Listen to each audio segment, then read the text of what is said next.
Greetings, I'm Solidus-Skully, and welcome back to the Fahrenheit commentary, where today, it doesn't really matter who you pick. Carla, Tyler, it's pretty much just a briefing segment where you get to meet the chief of police.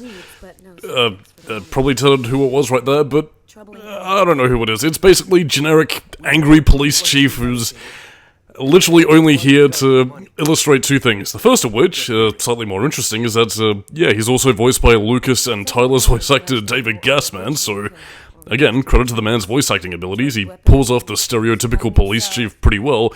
And the second reason of which, that ties into the said stereotypical police officer kind of thing, yeah, this is basically the police chief in all the stereotypes you can think of. The mayor's been on my ass on this case for 2 weeks. It's an election year. I want him found, goddammit.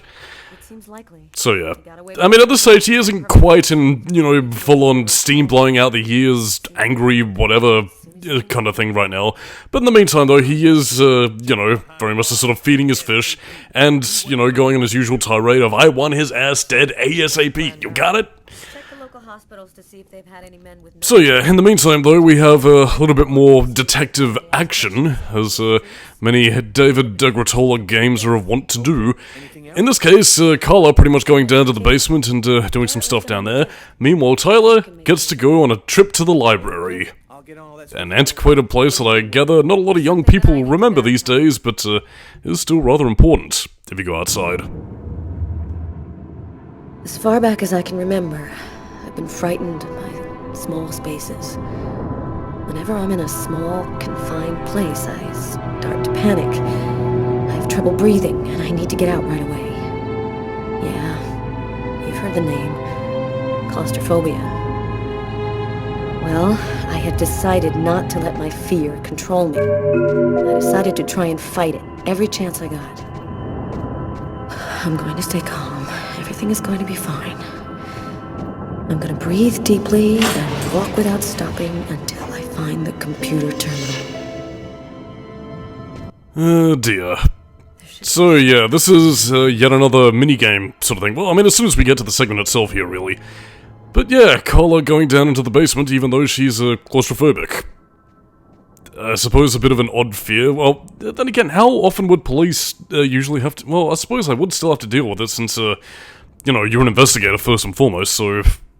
I don't know, I suppose it sort of comes with the job. But then again, I suppose it's also like, I don't know, a window washer having a fear of heights, or something like that. Whatever. Fears are seldom rational, so again, I can sort of understand why Carla would, choose this sort of profession, but... Yeah, there is a number of ways this sequence can turn out here, really. I suppose, first and foremost, I should probably talk about gameplay. Yeah, for this mini-game, you pretty much have, like, a little segment where, again, you have, like, this, you need to use a physical effort. The L and R buttons pretty much control Carla's breathing, so, again, you don't want the center cursor to go too far into the left and right. You pretty much want it to stay right towards the middle here, really. Because, again, if you let your breathing get out of control and, mash the L1 and R1 buttons, then Carla basically starts to panic and she runs out of the room and loses a nice chunk of her mental health. Again, you can still keep on going throughout a majority of it, but, again, one of Carla's game overs is that, by the time you run out of Carla's mental health, she resigns from the police force.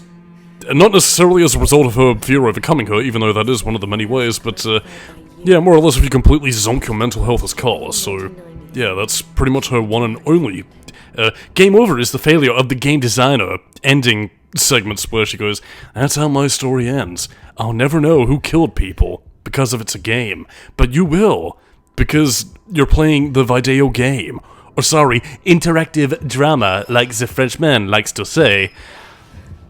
So, yeah, it's pretty much just sort of a case of, to make sure that it doesn't hit the sides. It's something actually kind of reminiscent of a similar minigame from, Star Fox Adventures, actually, with, again, like, controlling your fear and making sure that the, bar doesn't jerk too far to the left or right. I think it was, like, for one of the trials of the Chrysora, I think, but...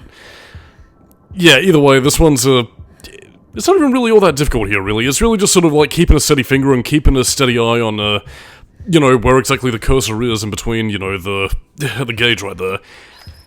So, I mean, again, it is a slightly more creative usage out of your limited game mechanics here, including sealing you in the dark. But yeah, I mean, like, apart from that, though, it is...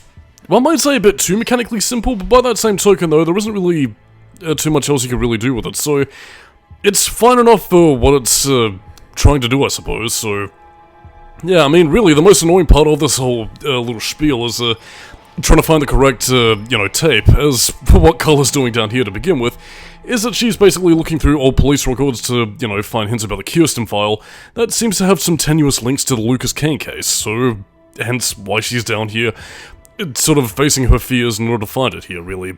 Collect the correct tape, put it inside the computer, the very old-ass computer, but, yeah, I wonder what other sorts of, films in microfiche they also have down on these records.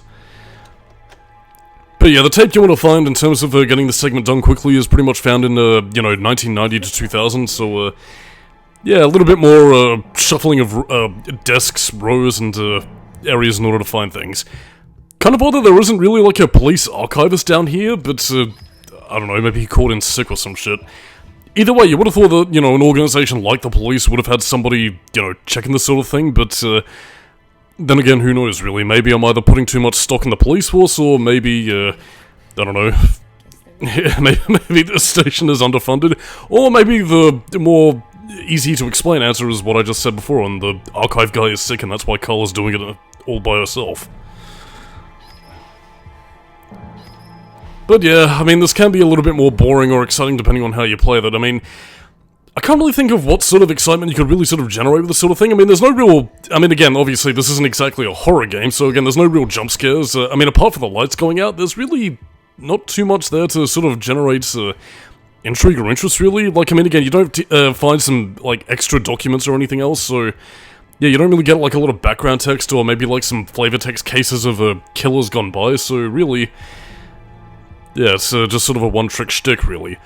There is also another facet of this if you choose to give up, actually, because you do actually have the option as Carla to pretty much say, nope, fuck this, I'm not doing this, and, yeah, again, if you choose to give up, basically, Carla pretty much curls into a ball, loses a shitload of mental health points, and then later on, after Tyler finishes his segments, he eventually comes back, finds, Carla curled up into a ball, unable to progress forwards, and then you pretty much have Tyler pretty much go off and do this segment anyway, except he doesn't have the whole, controlling his breathing gimmick, because, he's not claustrophobic.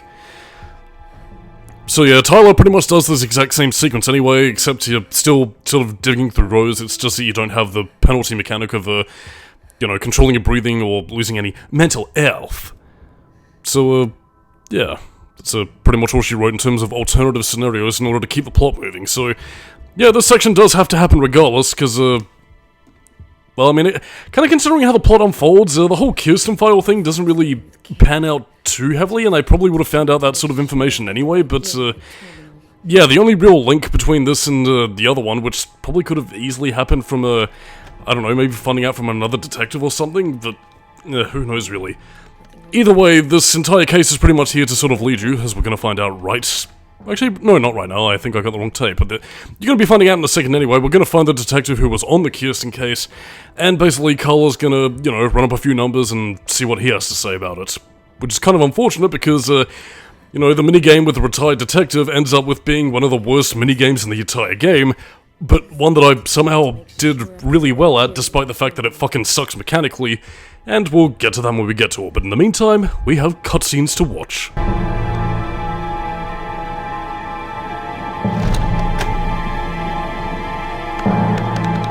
I think I found it. File is empty. No report, no evidence, nothing. Wait. There's the name of the detective in charge of the investigation. Robert Mitchell.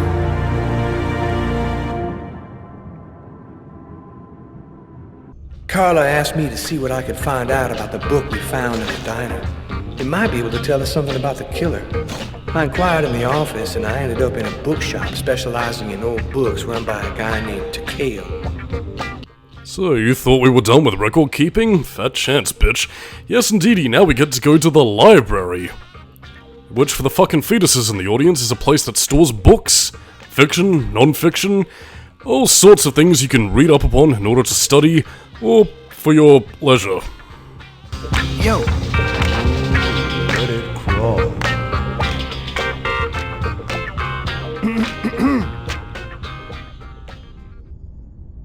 Excuse me? Oh, I am sorry to cause waiting on you. Your presence here bring honor to my miserable shop. My name is Takeo. Tell me what I can do to make you happy? Damn. This guy looks just like that old Chinese dude in Gremlins. If he offers me a little box with a monster in it, I am gone. I was digging around in my closet and I found this old book. Thought it might be worth something. Unhappily, I am but a waterless well of ignorance. My tiny expertise extend wholly to books I sir here.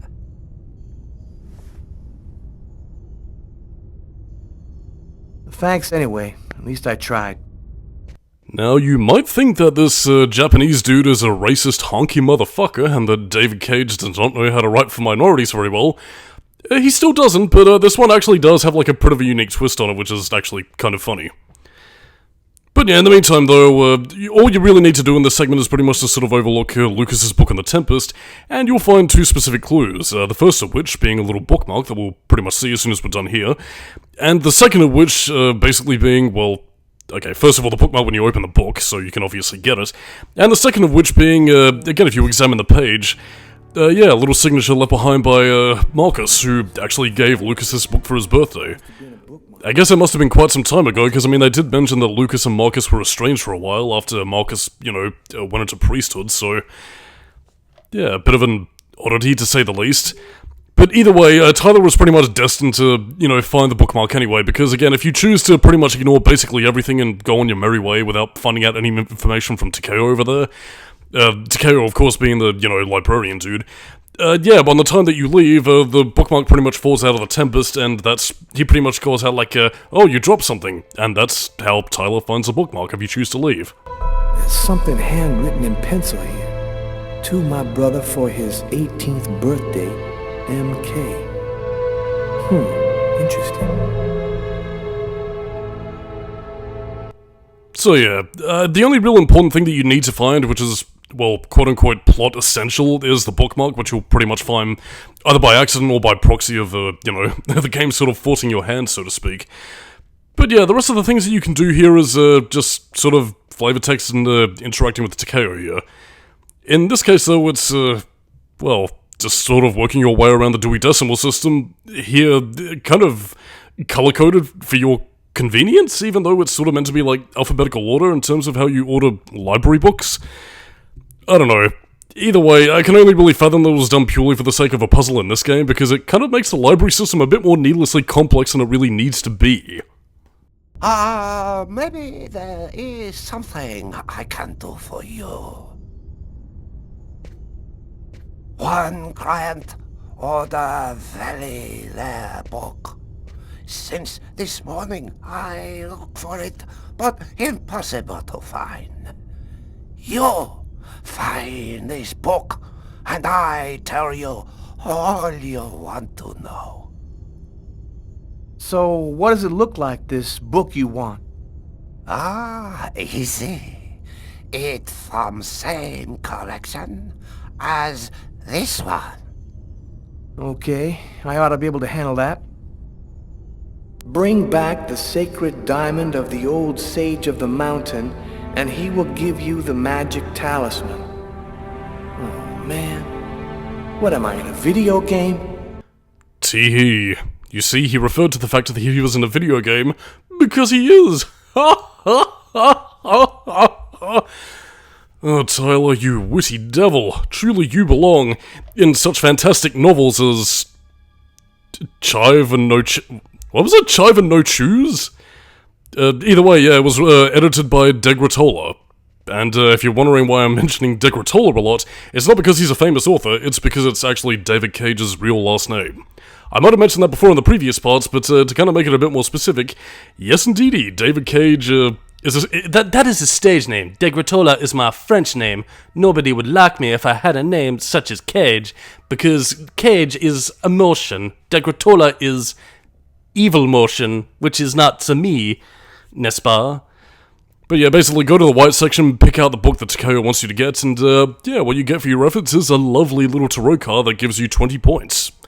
Of which you can spend on anything.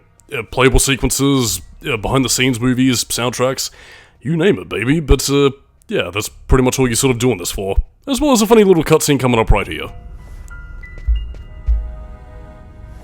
Okay, here's your book. Oh, great. You found it. Thanks, dude. What do you want to know about that book? Is it just me, or did you lose your accent? Oh, yeah. That's for the customers. They love that wise old Japanese master stuff. I was born in Brooklyn, man. I never been no further than Long Island. I'm more American than you are, man.